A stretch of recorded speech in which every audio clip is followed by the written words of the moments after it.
دجال کی نشانی حقیقی وقت میں آ رہی ہے۔ آپ یہ بات 30 سال پہلے نہیں کہہ سکتے تھے، لیکن آج کی سرخیاں دیکھیں۔ اگر آپ کے پاس ڈیجیٹل شناخت نہیں ہے تو آپ برطانیہ میں کام نہیں کر سکیں گے۔ کیئر سٹارمر دجال کے لیے کردار ادا کر رہا ہے اور اسے خود بھی اس کا علم نہیں، اور یہ صرف برطانیہ تک محدود نہیں۔ ایپل آپ کے بائیو میٹرکس کو مرکزی بنا رہا ہے، اور ایمیزون نے کامیابی سے ثابت کر دیا ہے کہ آپ اپنا دایاں ہاتھ سکین کر کے خرید و فروخت کر سکتے ہیں۔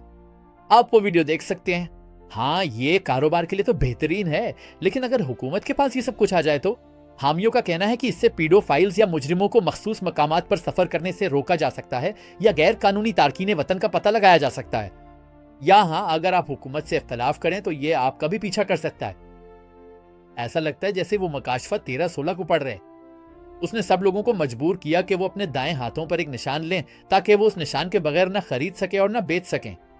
ہاں، ہم تقریباً مکاشفہ 13 تک پہنچ چکے ہیں۔ سبسکرائب کر کے جانیں کہ ہم بائبل کی پیشگوئیوں میں کہاں ہیں۔